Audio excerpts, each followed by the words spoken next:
So now that you've got everything organized, it's time to pick up your instrument and start to learn your excerpts. I'm sure you know this already, but you always want to prioritize rhythm when you're talking about orchestral excerpts. And then after rhythm is pitch, musicality, and all of those details. The details, meaning anything written into the music like subito dynamics, articulation, commas, accents, those things and adherence to those things are really, really going to set you apart from your peers. And you want to make sure that you're exaggerating those details in your earliest stages of practicing. I think the traditional method of starting very slowly and working your excerpt up to tempo is a great way to do it. But before I even do that, what I like to do for the purpose of centering my pitch is take every note in the excerpt as if it was a quarter note. You want to go through the whole excerpt, just one beat per note, and all you're listening for is pitch.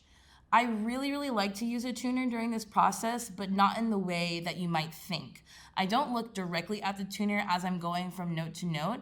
I try to listen first for the pitch, the ringing of the instrument, the overtones, and when I feel that the pitch is centered, I will look over to the tuner to make sure, that is to double check that the note is in tune.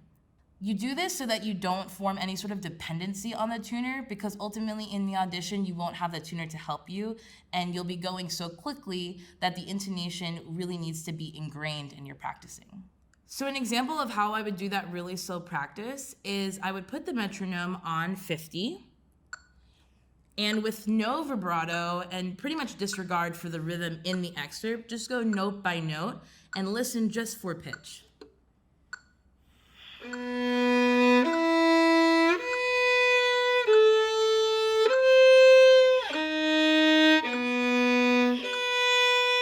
And if I have an opportunity to use a double stop to really tune the notes, kind of like with the first two notes,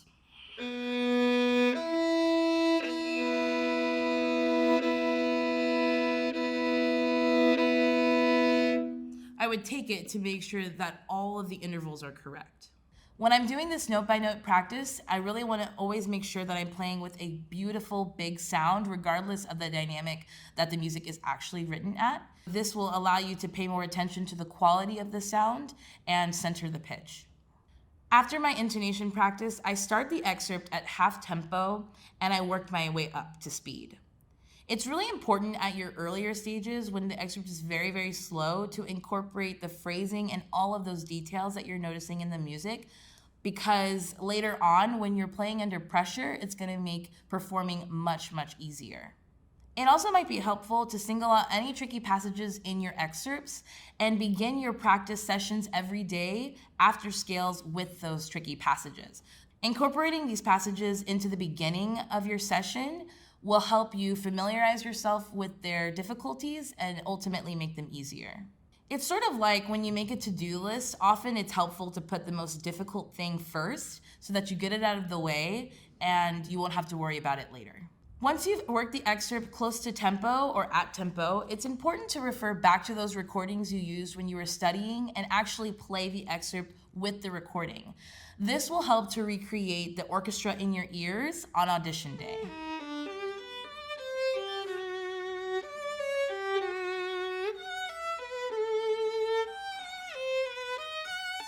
So after you've learned your excerpts, it's really, really helpful to self-record. You can use an iPhone. You do not have to have a fancy recording device to do this, but it's important for the clarity and detail of the excerpt that you record. And when you listen back to your recordings, don't try to listen for everything at once. Go ahead and isolate the different aspects of the excerpt. So that means you listen once back just for rhythm. Then you listen once back and you're only listening to pitch, and maybe do a third listen for musicality, phrasing, and details. When you're listening back and isolating the elements, make sure you're marking in your music where those issues are, and then work on that element only. So for example, if I'm listening back and I'm only working on pitch, I'm gonna listen back everywhere where the pitch is not clear and make sure I mark that and then work through the excerpt accordingly. If I'm having trouble with the section that's out of tune, and for instance, the issue is that maybe my elbow is not coming around enough, I'm gonna try that solution a couple of times, and if it solves the problem, I wanna make sure to write that good solution in my practice journal.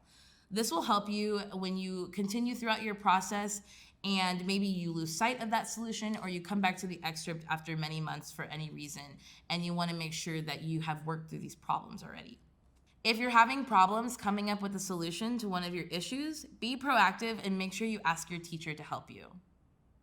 As you're self-recording, another thing that can really help you in your process is to do what I call cold run-throughs. So that means at the beginning of your practice session, maybe you play a scale or two, maybe you hit a passage, and then what I want you to do is run through the excerpt with no preparation. Just run it and make sure you record it and you listen back to your recording. It might even help you to do a true cold run through, which means you just take your instrument out and you run the excerpt.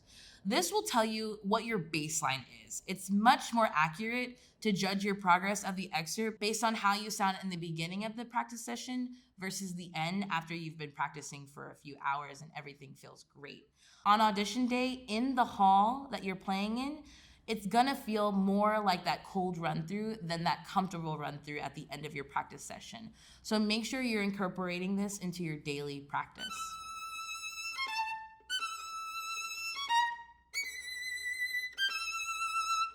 So now you've done your self-recording, you're doing your run-throughs every day, and it's time to take your show on the road. You want to do what's called a mock audition, which is just a pretend audition to try and simulate how you're going to feel on audition day. For these, you can play through your list of excerpts for your family, your friends, your teacher, anyone who will listen, and I would definitely try to do several a week.